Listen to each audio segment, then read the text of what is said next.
जय हरि विश्व। दोस्तों, हम अपने YouTube चैनल ऐसा भी होता है के माध्यम से एक हॉरर कहानी सुना रहे हैं।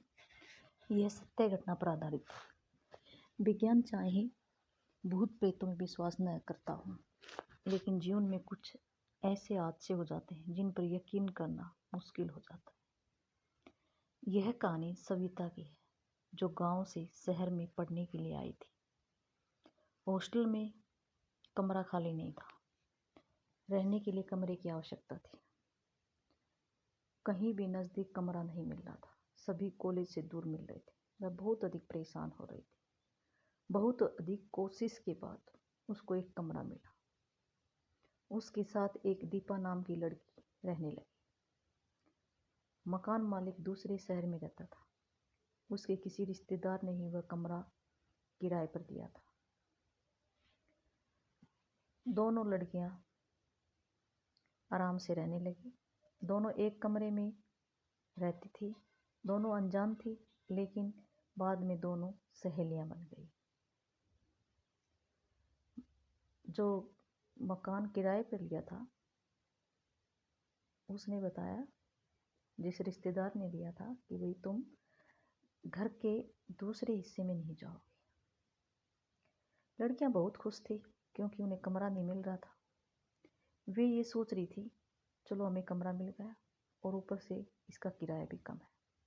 उन्होंने कहा, आपकी जो भी शर्तें हैं वो हमें स्वीकार हैं। हम इस कमरे के अतिरिक्त कहीं भी घर में नहीं जाएंगे। दोनों आराम से रहने लगी। सब कुछ अच्छा चल रहा था। एक दिन दीपा का तौलिया हवा में उड़कर घर के दूसरे हिस्से में चला गया।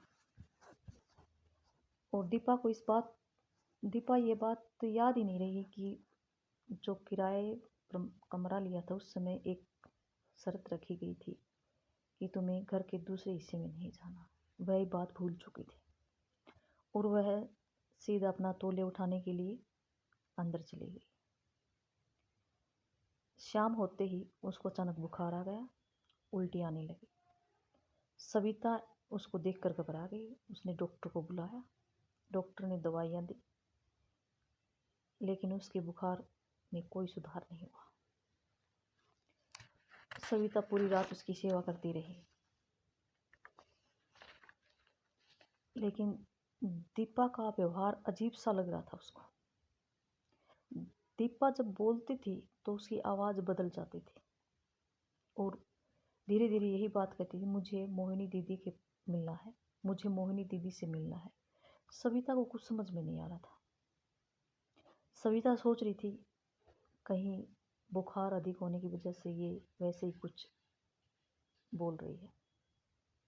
एक सप्ताह बीत गया, लेकिन दीपा की तबीयत में सुधार नहीं आ रहा था। सविता ने दीपा को कहा, मैं आंटी को फ़ोन कर देती हूँ, तुम्हें लेने के लिए आ जाएंगे। शायद घर जाकर तुम ठीक हो जाओ।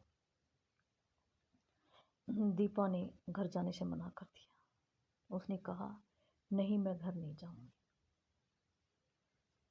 सविता फिर सोचने लगी, अधिक बुखार होने के कारण बहकी बहकी बातें कर रही है। सविता को समझ में नहीं आ रहा था वह क्या करे। अभी उलझन में पड़ी हुई थी। किराए के लिए मकान मालिक का रिश्तेदार आया।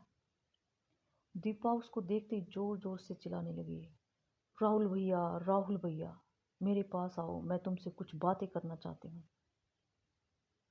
राहुल दीपा की आवाज़ सुनकर घबरा गया। उसके चेहरे पर पसीना आ गया। सविता ने कहा, भैया तुम इतने डर क्यों गए? राहुल ने कहा, सविता, ये दीपा नहीं है, ये सरोज है। ये कहकर वह बोला, मैं किराया बाद में ले लूँगा, मैं जा रहा हूँ। और वह जल्दी से भाग गया। दीपा जोर जोर से रोने लगी, राहुल भैया रुक जाओ, राहुल भैया रुक जाओ, मेरी बात सुनो, मैं कुछ कहना चाहती हूँ। और गाइस, भाग दूसरे पार्ट में सुनिए।